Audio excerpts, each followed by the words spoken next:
guy who killed a man just because he snored too loud? Yeah, that really happened. John Wesley Hardin was one of the most feared gunmen in Texas. In court, he himself admitted to taking the lives of 41 people. The guy started killing as a teenager and never stopped. In 1877, after a night fueled by whiskey and cards in Abilene, Kansas, Hardin went to sleep in a cheap hotel. The problem was that the rancher in the room next door, Charles Huber, snored like a freight train. Hardin yelled for him to be quiet. Nothing. So he simply pulled his revolver and fired several times through the thin wall. Huber died in his sleep without even knowing what happened. Hardin spent more than 20 years behind bars. When he got out, he tried to become a lawyer in Texas. But in 1895, in El Paso saloon, he was shot in the back. The shooter? A former sheriff named John Selman. Number 3. Have you ever heard of a place so wild it earned the nickname Babylon on the Brazos? Well, Fort Griffin in Texas was exactly that. In the late 1870s, this small military post turned into a magnet for every kind of person you can imagine. Cowboys driving cattle, buffalo hunters selling hides, pro gamblers betting fortunes at poker tables, and fugitives looking to disappear into the crowd. What's interesting is that names that later went down in history passed through there. John Wesley Hardin, considered one of the most dangerous gunmen of the time, hung around those dusty streets. Doc Holliday, before he got famous in Tombstone, also spent time around there with his partner Kate. Fort Griffin was the kind of place where the law could barely keep order. Number 4. This guy here is Charles Bowles, but everyone knew him as Black Bart. And look, now, here's the crazy part. After each robbery, he left poems inside the empty safes. Wells Fargo detectives spent 8 years trying to catch this guy. You know what finally brought him down? A handkerchief that fell during a getaway. The laundry had a mark that led straight to him. Black Bart served 4 years in prison and then just disappeared. Nobody knows for sure what happened to the outlaw poet. Number 5. Did you know Old West whiskey was so strong that sellers would toss it into the flames to prove how powerful it was? It would catch fire instantly, and that's how it got the nickname fire water among indigenous peoples. But here's the part nobody talks about. The drink had nothing to do with the bourbon we know today. Makers would mix burnt sugar, chewing tobacco, and practically pure alcohol to make that stuff. Cowboys and gunmen drank it in saloons after weeks on the trail, and one shot was enough to knock anyone flat. Doctors back then even prescribed it as medicine, believe it or not. The crazy thing is, a lot of men in the West would rather risk a duel than face a hangover from that whiskey. So when you watch those Western movies with bar scenes, remember, what those guys were drinking was basically fuel disguised as booze. Number 6. In 1911, an outlaw named Elmer McCurdy was shot dead by police in Oklahoma after a train robbery. Nobody showed up to claim the body, so the funeral homeowner had an idea that sounds absurd today. He embalmed the guy, dressed him like an Old West bandit, and started charging admission for anyone who wanted to take a look. A penny per person. Things got even weirder. 2 guys showed up claiming to be relatives and took the body away. Why? Elmer ended up as a traveling carnival attraction, passed around from hand to hand for decades. The most bizarre part happened in 1976. A TV crew was filming at the Pike Amusement Park in Long Beach, California. A technician moved what he thought was a wax dummy in the haunted ride.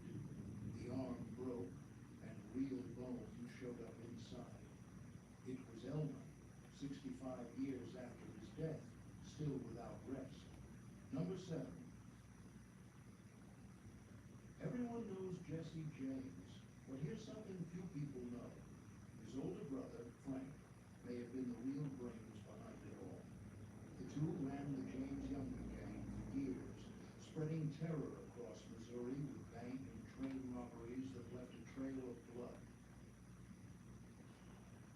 When Jesse was shot in the back in 1882, Frank made a decision nobody expected.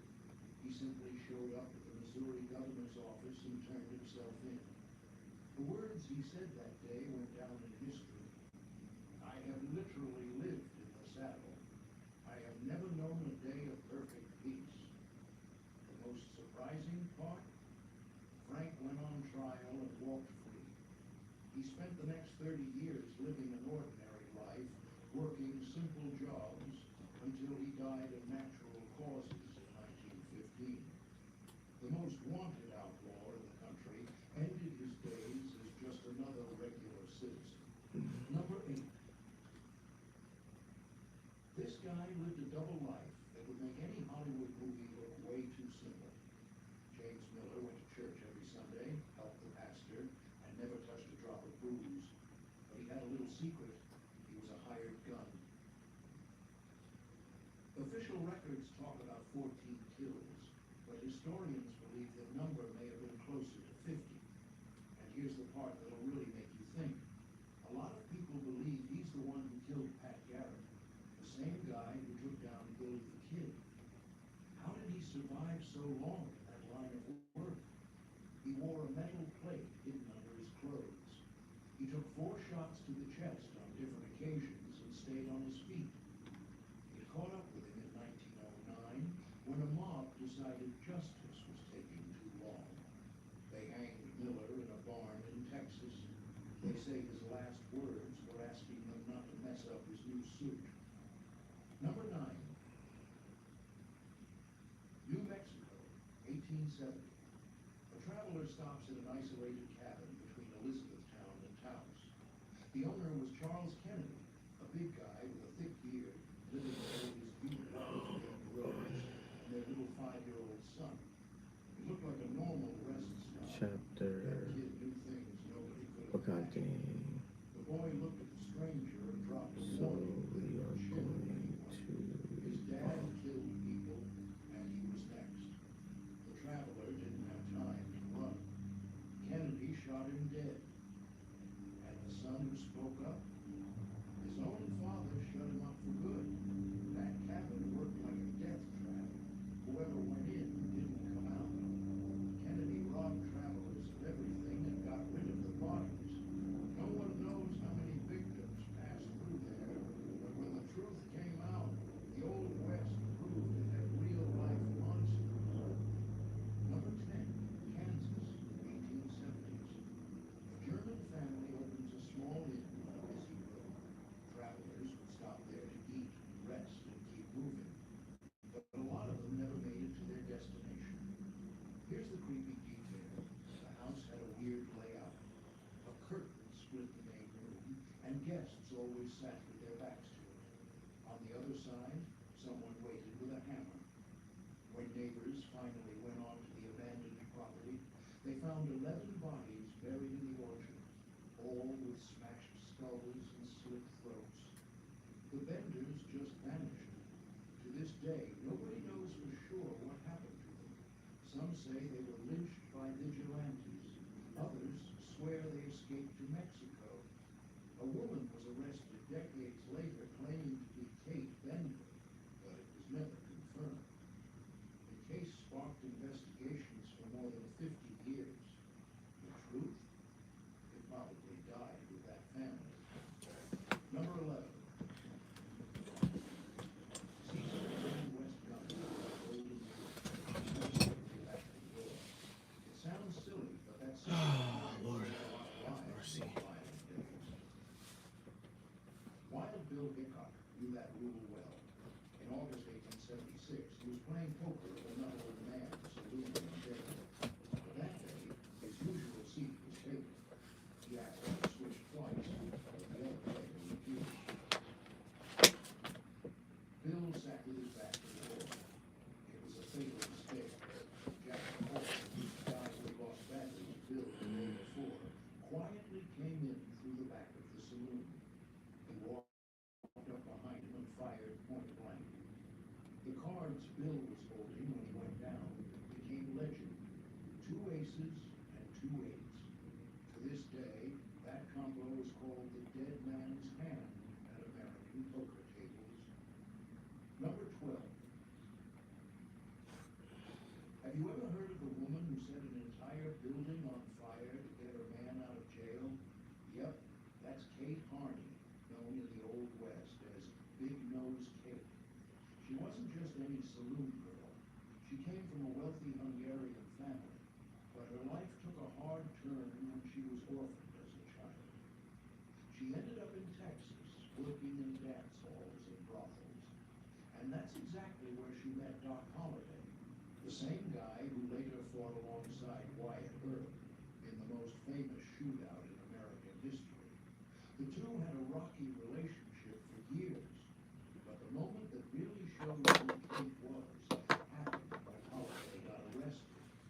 Without thinking twice, she set a nearby shed on fire. While everyone ran to put out the flames, she simply went in and got Doc out of there. A move few men would have had the guts to pull off. Number 13. You. I'm feeling more confident about the future after reviewing my choices with Voya. Have you updated your workplace benefits and retirement savings? No, but I am really going to think about it at some point. Don't just think about a strong future. Plan for one with Voya. Plan for best protect. This one's for the curlers. Tables are out, moisture is in. Sleep in the tight, looks up to nice, glossy. The good ones will always be effective. But each day we are for our eyes, look at this war forever. We stick together. That's how we win this. Imagine every corner of your kitchen was as iconic as that. The Old West wasn't just shootouts and horseback chases. It was a time when a doctor made boots out of a criminal's skin, and outlaws would leave poems in the safes they robbed. I'm busy right now. I'm studying. Never really told. I'm working. I'm doing a study stream. 25 strangest ones you've never heard of. Subscribe to the channel and leave a comment telling us which facts surprised you the most. Number 1. In 1881, a mob lynched George Big Nose Parrott, an outlaw who terrorized Wyoming. But what happened next is straight up nightmare fuel. John Osborne, a local doctor, asked for the body for scientific studies. In reality, he turned the criminal's skin into a pair of boots. And here's the part that sounds made up. Osborne wore those same boots on the day he was sworn in as governor of Wyoming. That's right, the governor wearing shoes made out of a person. Parrot's skull was used as an ashtray and a doorstop for decades. The state's first female doctor kept pencils inside it. Osborne and another doctor also opened up the outlaw's brain, trying to find out if criminals had something different in their heads. Those boots still exist to this day and are on display in a museum. Sometimes real history is weirder than any Western movie. Number 2. Have you ever heard of the guy who killed a man just because he snored too loud? Yeah, that really happened. John Wesley Hardin was one of the most feared gunmen in Texas. In court, he himself admitted to taking the lives of 41 people. The guy started killing as a teenager and never stopped. In 1877, after a night fueled by whiskey and cards in Abilene, Kansas, Hardin went to sleep in a cheap hotel. The problem was that the rancher in the room next door, Charles Huber, snored like a freight train. Hardin yelled for him to be quiet. Nothing. So he simply pulled his revolver and fired several times through the thin wall. Huber died in his sleep without even knowing what happened. Hardin spent more than 20 years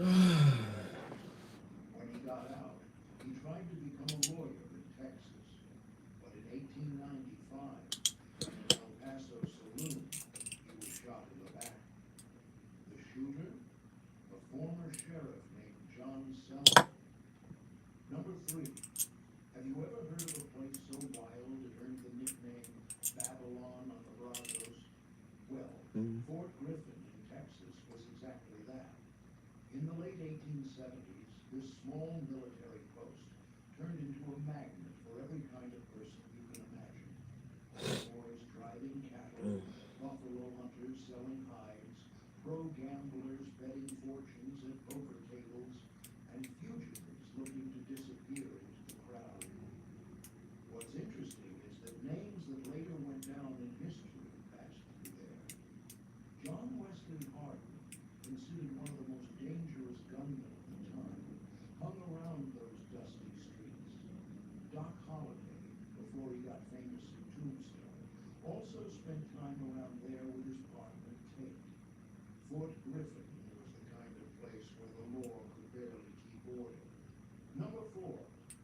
This guy here is Charles Bowles, but everyone knew him as Black Bart. And look, he wasn't just some regular Old West outlaw. The guy robbed Wells Fargo 28 times in a row without firing a single shot. That's right, not one bullet. He'd show up with an unloaded shotgun, take what he wanted, and walk off because he didn't know how to ride a horse. Now, here's the crazy part. After each robbery, he left homes inside the empty safes. Wells Fargo detectives spent 8 years trying to catch this guy. You know what finally brought him down? A handkerchief that fell during a getaway. The laundry had a mark that led straight to him. Black Bart served 4 years in prison and then just disappeared. Nobody knows for sure what happened to the outlaw poet. Number 5. Did you know Old West whiskey was so strong that sellers would toss it into the flames to prove how powerful it was? It would catch fire instantly, and that's how it got the nickname fire water among indigenous peoples. But here's the part nobody talks about. The drink had nothing to do with the bourbon we know today. Makers would mix burnt sugar, chewing tobacco, and practically pure alcohol to make that stuff. Cowboys and gunmen drank it in saloons after weeks on the trail, and one shot was enough to knock anyone flat. Doctors back then even prescribed it as medicine, believe it or not. The crazy thing is, a lot of men in the West would rather risk a duel than face a hangover from that whiskey. So when you watch those Western movies with bar scenes, remember, what those guys were drinking was basically fuel disguised as booze. Number 6. In 1911, an outlaw named Elmer McCurdy was shot dead by police in Oklahoma after a train robbery. Nobody showed up to claim the body, so the funeral homeowner had an idea that sounds absurd today. He embalmed the guy, dressed him like an Old West bandit, and started charging admission for anyone who wanted to take a look. A penny per person. Things got even weirder. 2 guys showed up claiming to be relatives and took the body away. Why? Elmer ended up as a traveling carnival attraction, passed around from hand to hand for decades. The most bizarre part happened in 1976.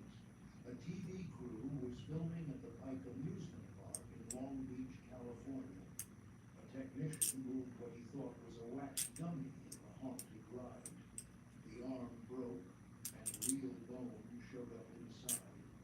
It was Elmer, 65 years after his death, still without rest. Number 7. Everyone knows Jesse James, but here's something few people know. His older brother, Frank, may have been the real brains behind it all. The two ran the James Younger gang for years, spreading terror across Missouri with bank and train robberies that left a trail of blood. When Jesse was shot in the back in 1882, Frank made a decision nobody expected. He simply showed up at the Missouri governor's office and turned himself in. The words he said that day went down in history. I have literally lived in the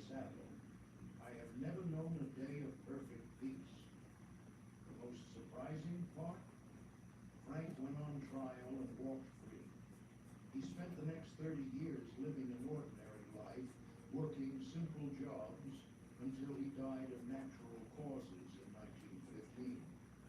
The most wanted outlaw in the country ended his days as just another regular citizen. Number 8. This guy lived a double life that would make any Hollywood movie look way too simple. James Miller went to church every Sunday, helped the pastor, and never touched a drop of booze. But he had a little secret. He was a hired gun. Official records talk about 14 kills, but historians believe the number may have been closer to 50. And here's the part that'll really make you think. A lot of people believe he's the one who killed Pat Garrett, the same guy who took down Bill the Kid. How did he survive so long in that line of work? He wore a metal plate hidden under his clothes. He took 4 shots to the chest on different occasions and stayed on his feet. It caught up with him in 1909 when a mob decided justice was taking too long. They hanged Miller in a barn in Texas. They say his last words were asking them not to mess up his new suit. Number 9. New Mexico, 1870. A traveler stops at an isolated cabin between Elizabethtown and Taos. The owner was Charles Kennedy, a big guy with a thick beard, living there with his cute wife named Rose and their little 5-year-old son. It looked like a normal rest stop, but that kid no good of a maggot. The boy looked at the stranger and dropped a warning that would chill anyone.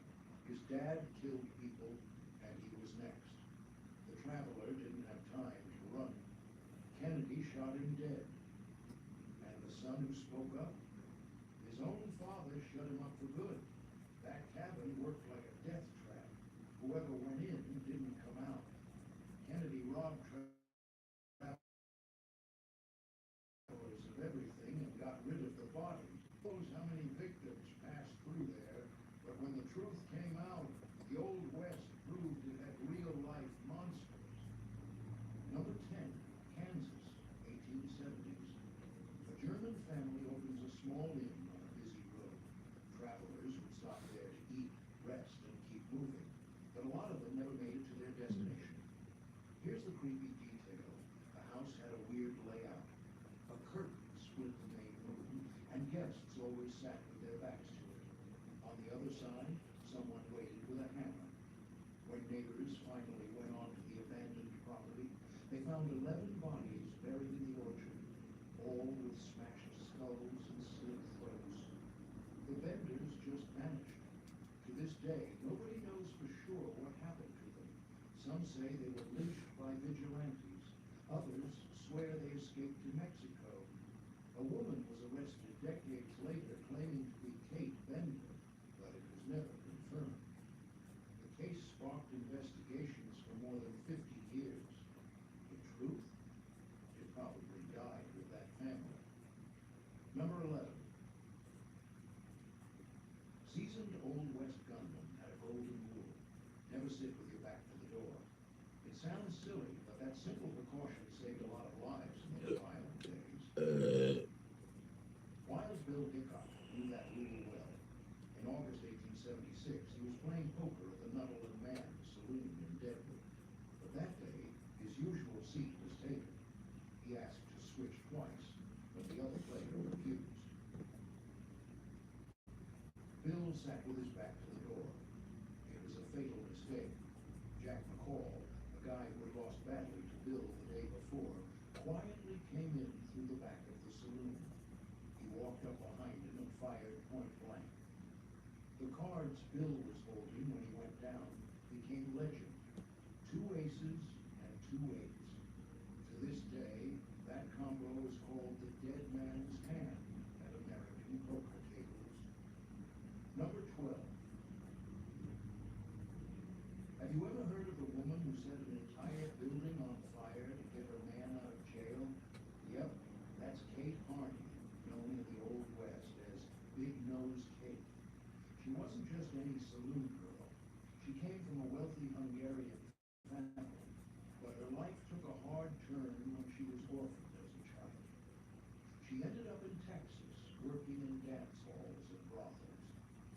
That's exactly where she met Doc Holliday, the same guy who later fought alongside Wyatt Earp in the most famous shootout in American history. The two had a rocky relationship for years, but the moment that really shows who Kate was happened when Holliday got arrested. Without thinking twice, she set a nearby shed on fire. While everyone ran to put out the flames, she simply went in and got Doc out of there. A move few men would have had the guts to pull off. Number 13. You Turn your kitchen into a restaurant with Kraft Signature Shreds. Amazing melt, rich flavor. Craft together a restaurant quality meal in your home.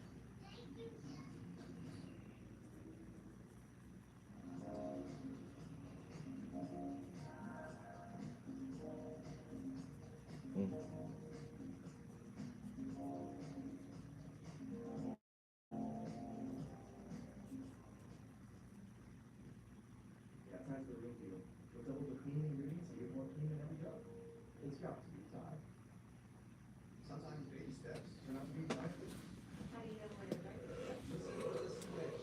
Life changes lead to talent changes. Don't navigate them alone. Get expert guidance from the tax pros deserve the right. Stream. Now streaming on Apple TV. On this ship, we represent these royal baptisms. And so dress a cold. So, This is so dope. Jesus, it's a what genius thought of all I've seen and issues. We just need to be flippy floppies now. It just lets the toes breathe. I'm just, Football school? Very cool. Try this way. Well, what's your first line? It's different out here. You've probably seen cowboys wearing bandanas in old movies and thought it was just for style. But the real story is way more interesting. In the Old West, that piece of cloth was just as important as the gun in your holster. Cowboys spent hours breathing in dust picked up by hundreds of cattle. Without a bandana covering their face, their lungs couldn't take it. The sun beat down on their necks all day, so the bandana became protection against burns. At night, when the temperature dropped fast, it kept their ears warm. Need to drop the pot off the fire? The bandana did the job. But here's the part people don't talk about much. That same practical item turned into a tool for crime. Just pull it up and you've got a perfect mask to rob a bank or a stagecoach. The same thing that saved lives also hid the identities of outlaws. Number 14. Did you know one of the most feared figures at Old West poker tables was a woman? Alice Ivers arrived in the United States in 1865, still a child, brought from England by her family. Years later, in Colorado, she discovered something that would change her life: cards. What's interesting is where it all started. Alice learned to play in a saloon owned by Bob Ford, the man who shot Jesse James in the back. Coincidence or not, she had nerves of steel too. At the tables, Alice developed her own style. She mixed technical skill with a sharp read on her opponents. The result? In a single night, she pocketed $6,000, an amount few men back then could earn in years of work. But in 1910, her luck turned. Alice killed a soldier inside her own place. The case landed her behind bars, ending a career that proved talent doesn't pick a genocide. Number 15. Do you know the story of Merle Harper? He saw Buffalo Bill perform in Canada and got into her head in a way that changed everything. At 17, she left her family and ended up in Arizona. There, she met Joe Wood, and the two of them started causing trouble. In 1899, they decided to rob a stagecoach. One of those that carried money and passengers across the desert. The plan worked, but then came the problem. They got lost in the middle of nowhere and ended up getting caught. Earl made headlines all over the country. You know why? She was only the second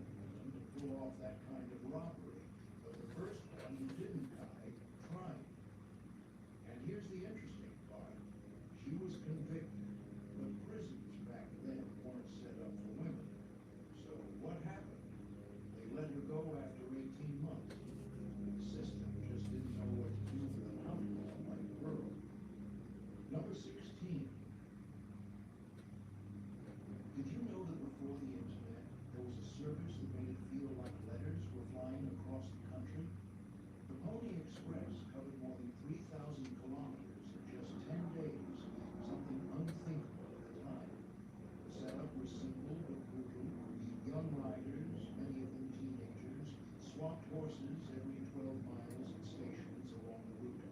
They slept little, ate even less, and faced hostile tribes and outlaws. Here's the detail most people don't know. The service lasted only 18 months, from 1860 to 1861. The owners lost what would be the equivalent of millions of dollars today.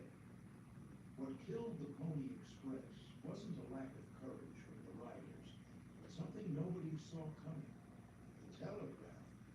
Once the wires connected the country coast to coast, sending instant messages became possible, and those brave young riders became history overnight. Number 17. Did you know the U.S. Army once tried using camels in the Texas desert? In 1856, the government brought 66 of these animals from the Middle East to Camp Verde. The logic made sense. If it worked for militaries in Asia and Africa, why not here? And honestly, at first it worked. They could handle the heat, needed very little water, and carried loads no horse could manage. The problem? Nobody warned the soldiers that camels have a rough personality. They spit, they bite, and they scared the troop horses. The men just couldn't work with them. When the Civil War broke out, the project was forgotten. After the conflict, the camels were sold to circuses or just turned loose in the desert. For decades, travelers swore they'd seen wild camels roaming the American Southwest. Number 18. You probably grew up hearing that scalping was an Indian thing, right? Well, the history is a lot more complicated than that. The Apaches really did practice it as proof of victory in battle, but here's the detail most people don't hear. Colonial governments paid bounties for native scalps. That's right. There was an official market for it.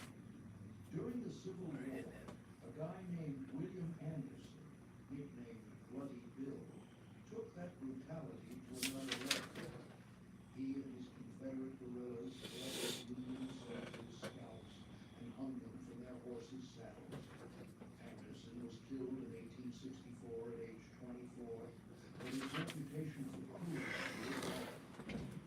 What started as an indigenous ritual, a tool of terror used by all sides of the American conflict. Number 19. Have you ever heard of St. Elmo's fire? Sailors knew that stuff well. During storms, a bluish light would appear at the top of the masts. Guys took it as a sign of good luck. But in the Old West, the story was very different. Picture yourself herding cattle at night when a storm is rolling in. Suddenly, the cattle's horns start glowing with a ghostly light. Sometimes even the horse's ears will light up too. The phenomenon happens when the electricity in the air gets highly charged. Science explains it all nowadays. But back then, cowboys didn't know that. To them, it was something from another world.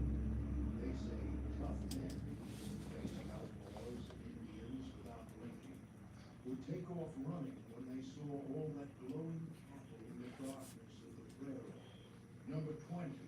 Hollywood sold an image of the Old West that doesn't tell the whole story.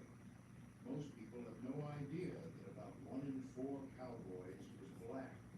These men drove cattle for hundreds of miles, rode wild horses, and knew the work of those animals. Too much light for me. When the Civil War broke out, a lot of ranchers from Texas marched off to the battlefield. Who stayed behind running everything?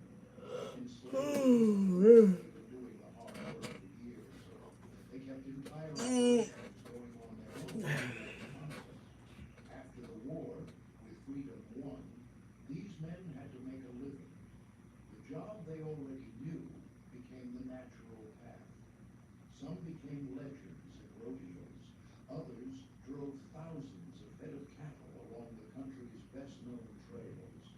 But when movies decided to tell these stories, they basically erased those people from the screen. Number 21. Have you ever stopped to think about how bounty hunters prove they caught the outlaw?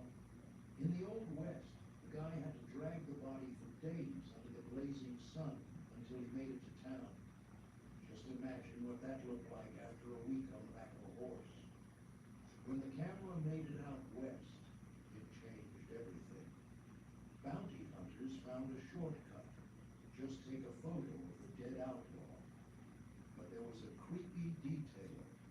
For the picture to come out right and the ID to be accepted, they'd often prop the corpse up standing against the wall like he was still alive.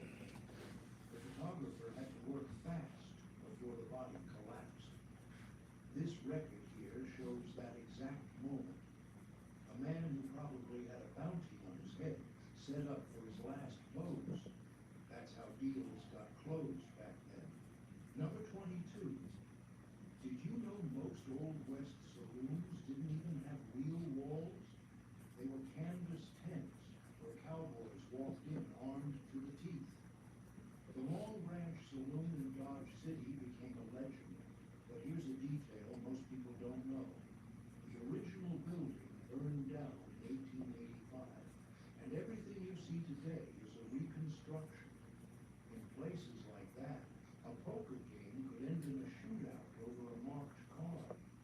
Bartenders often kept rifles under the counter, ready for any trouble.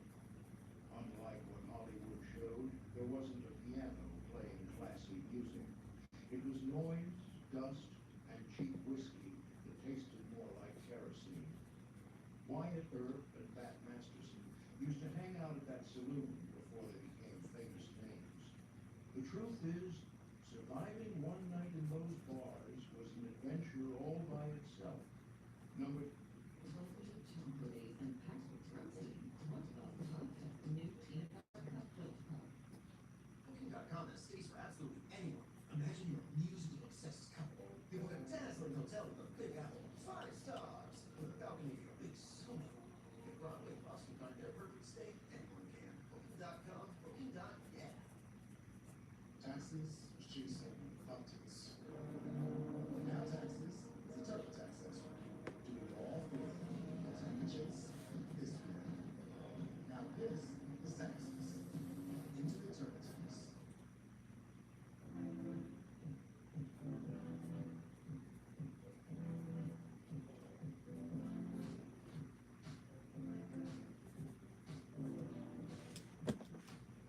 Need better sleep? We can help.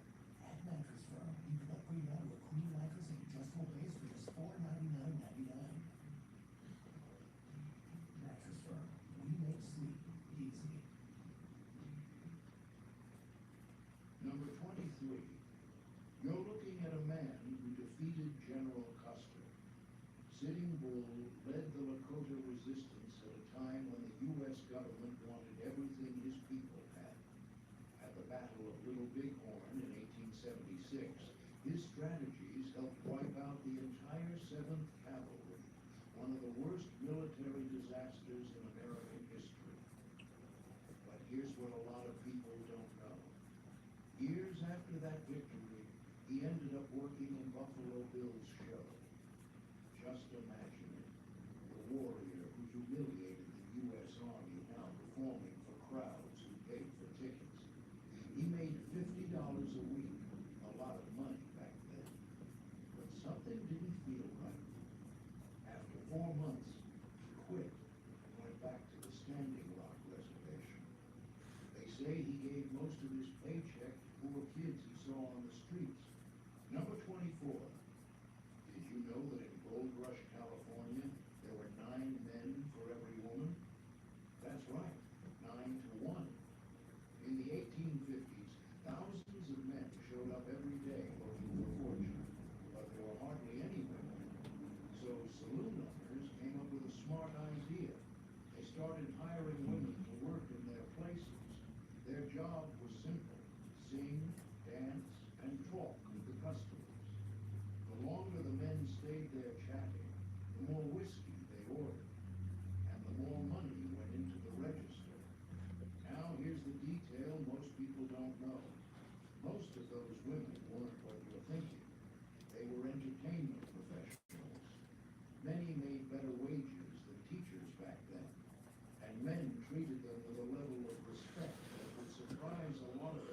Holy shit. Number 25, Geronimo.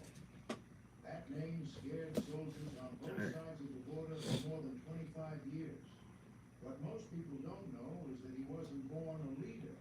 He became a warrior after Mexican troops massacred his mother, wife, and 3 children in 1851. From that day on, he never stopped fighting.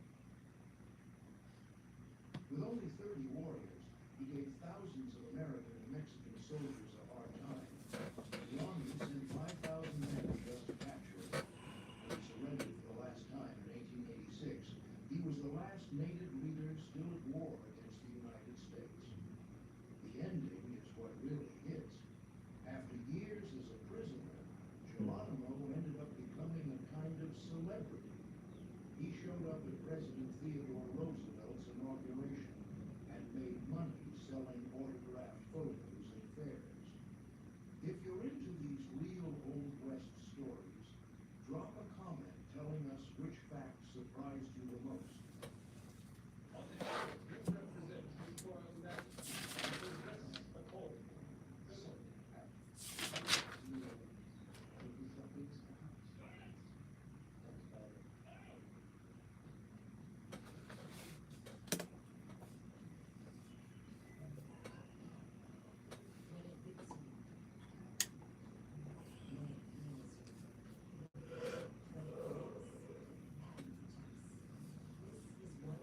Mm.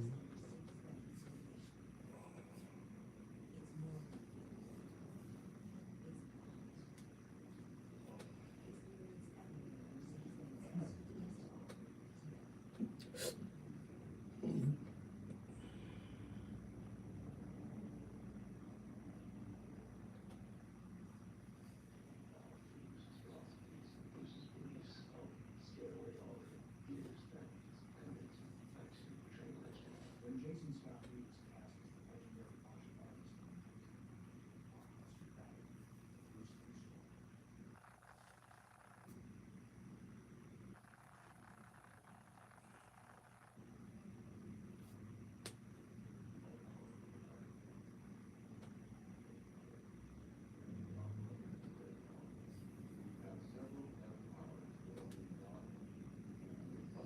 The Three Stooges were comedy pioneers whose chaotic brilliance shaped the world of slapstick for generations. Behind their on-screen antics, however, were real stories filled with unexpected struggles, personal sacrifices, and hidden truths that fans rarely heard about. Join us as we talk about Three Stooges facts that were concealed from fans. 15. Final project cancelled after Moe's cancer diagnosis. If we're talking about Three Stooges facts that were concealed from fans, we can't help but reveal to you that Moe Howard had one final dream project that never made it to the screen. Long before the slapstick, eye pokes and rubber hammers made him a comedy legend, Moe was just a boy from Brooklyn with a bold haircut and a burning passion for the spotlight. As a kid, he would skip school just to hang around the local theater, not to cause trouble, but to watch the actors and imagine himself on stage. That dream stuck with him. And by the time he hit the vaudeville circuit in the 1920s, Moe's fierce ambition and comic timing had already started to shine. He wasn't just the leader on screen, he managed the group's business off-screen too, keeping things running even through health scares, cast changes, and the rise and fall of Oh, that shit studio is contracts. extremely loud. What most fans never knew was that in his final years, Moe was quietly working on a new project. It was meant to be a tribute to everything the studio had accomplished, a kind of full circle finale, blending old routines with fresh material. Sadly, everything stopped when Moe was diagnosed with lung cancer in early 1970.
Siri, set alarm for an hour, please. Your alarm is set for 4:22 p.m. Okay.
work to do.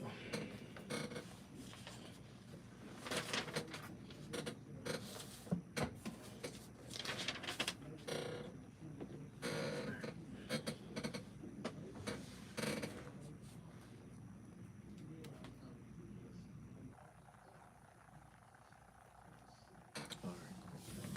So the second one is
So that's 18.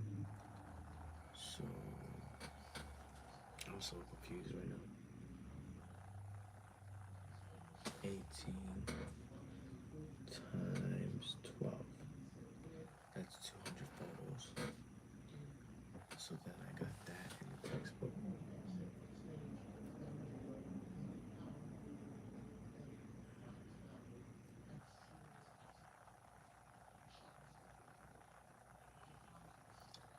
And I can compare it.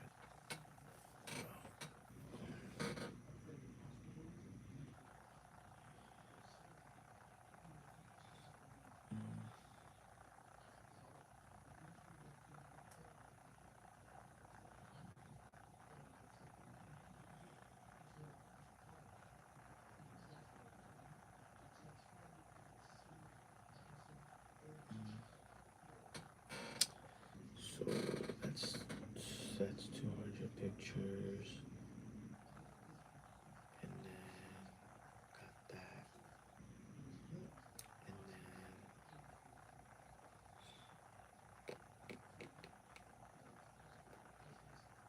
okay, so I'm gonna do that. Then I got the textbook, the class notes, I got the PowerPoint. So I got the textbook. Textbook is that. Alrighty. Okay, so it's the same. Should be good.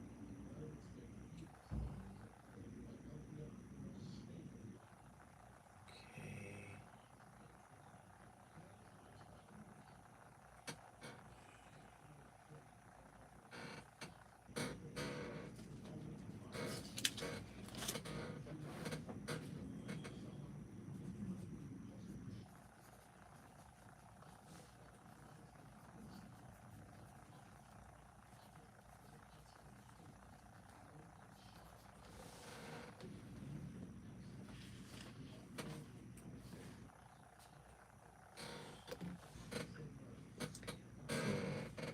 We're gonna just match that up real quick.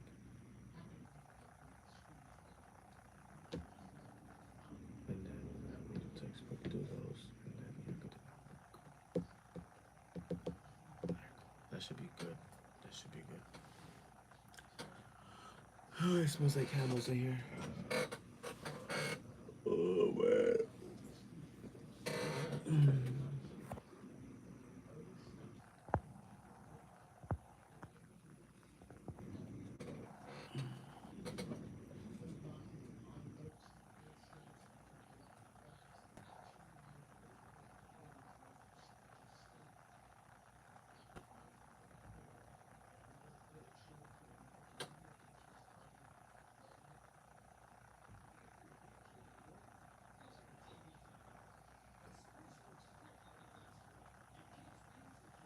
Yeah, you can come and hang out with me while I do my stream. I'm just really busy right now, babe. So um yeah, I got a lot of things to do. Like I was supposed to go hiking this weekend for like 10 hours, and I'm not able to because I thought that I had something for my class that would help me focus and study.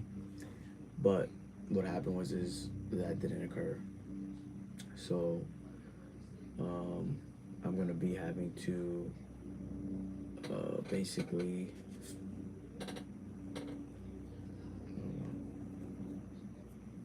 basically I'm gonna have to figure out another way of. Oh, I already figured it out. But yeah, like after this hour's up, what I'm gonna do is, cause I gotta go to sleep tonight at 12, right? Cause today, I took like some time off today to like talk to my friends and plan the trip and like plan the trip and like talk about how it's gonna go down. But what happened was is that pretty much like I got fucked over. So I was supposed to do something. I was supposed to get this help while doing something, and I didn't get the help to help me like study better. So now because I didn't get the help to study better, I'm very packed with work. Like I have to give in 2 homeworks this week, and I gotta do like an exam. So because of that, I have a lot of studying to do and like stuff like that. Um, yeah, I mean,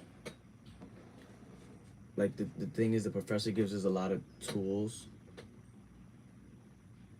like a lot of tools to like study, quote unquote study.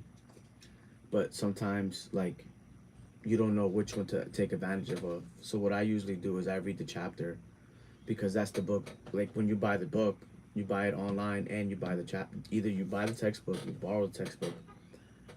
You know, that's another thing. Like either you rent it or you buy it, right?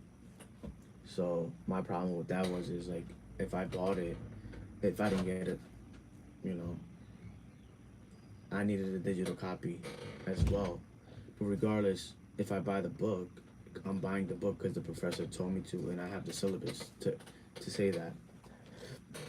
The syllabus is like what's gonna happen every week in the plan for the class. So I got a little confused. I didn't know which one to do. I'm still actually in the midst of reading the chapters. And then I got PowerPoint slides, and then there's class notes. There's a bunch of shit you could use to study. But yeah, that's pretty much what happened. And on top of that, I take class notes, which I can easily go over, but the class notes are going over the slides. And I guess the slides are like the PowerPoint slides from Word documents. So those PowerPoint slides show pictures. The thing is, like, the professor's going over those in class, and I write notes about it. So I don't know if I should like take notes, use my notes, and use the slides and the chapter. But I'm basically like trying to like figure out like what to do. But right now, I'm definitely gonna look at my class notes, and then after I look at my class notes, I got the slides and I got the chapter. So that's the route I'm going with this accounting class. But every class is pretty much literally the same in that sense. But the fact is that they're not always all utilized. Like you don't have to utilize every single one to be able to pass the class. You kind of gotta figure that out on your own. Like I was saying, you gotta figure that out on your own. So it's kind of difficult at times. That's why, like, I got fucked over. And yeah.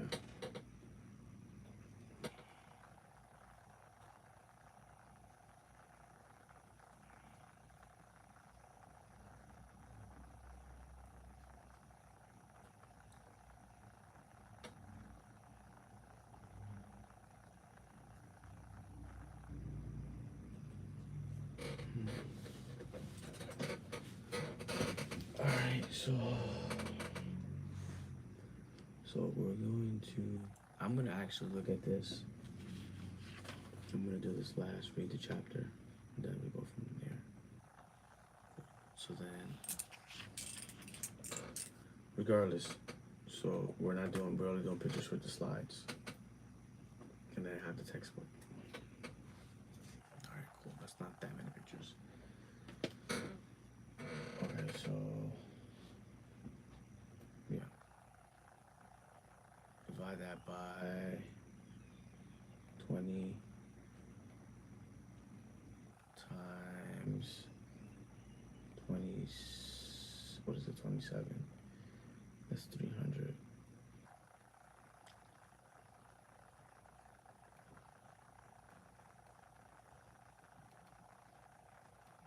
All right.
Part 2.